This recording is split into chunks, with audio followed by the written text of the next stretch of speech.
Si nous avons l'intention d'être des adorateurs de Dieu, alors viendra le jour où nous réaliserons que le connaître comme notre Père et nous savoir ses enfants ne pourra plus nous satisfaire. Nous devons connaître Dieu comme Dieu et nous-mêmes comme ses serviteurs.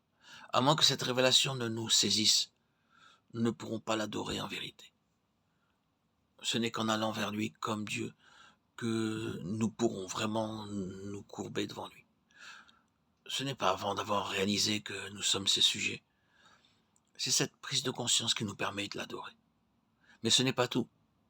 Une telle vision de Dieu ne nous fait pas seulement tomber devant sa face. Elle nous conduit à reconnaître ses voies et à les accepter.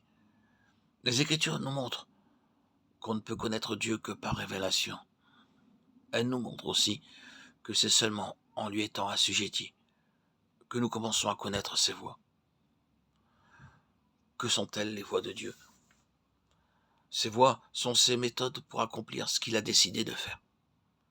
Et en ce qui nous concerne, c'est la manière dont il nous traite pour accomplir son dessein envers nous.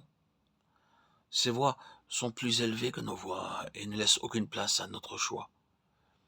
Il agit avec telle personne de telle manière et avec telle autre de telle autre manière, faisant toujours ce qu'il estime être le meilleur. Ces voies sont la méthode qu'il adopte pour accomplir lui-même, pour son bon plaisir, ce qu'il a désiré. L'homme est incapable d'accepter les voies de Dieu tant que Dieu ne lui a pas été dévoilé. C'est là un fait qu'on peut observer chez bien des personnes. L'homme naturel revient toujours avec cette question. Pourquoi Dieu a-t-il aimé Jacob et n'a-t-il pas aimé Ésaü?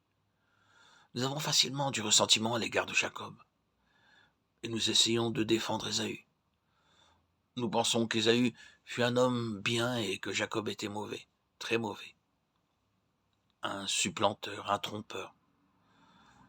Cependant, Dieu déclare « J'ai aimé Jacob et j'ai haï Ésaü ». Et nous continuons à demander « Mais pourquoi? Pourquoi ?» Cette question prouve que nous n'avons pas vu Dieu. Ceux qui l'ont vu ne posent plus ces questions. Ils disent simplement « Dieu est Dieu. Dieu fait ce qu'il fait parce qu'il est ce qu'il est. » Personne n'est qualifié pour lui dire comment il doit agir.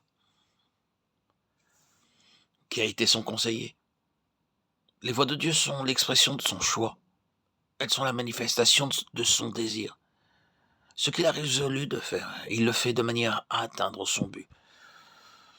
Ainsi donc, ses œuvres providentielles varient selon le dessein qu'il a en vue pour chaque vie particulière.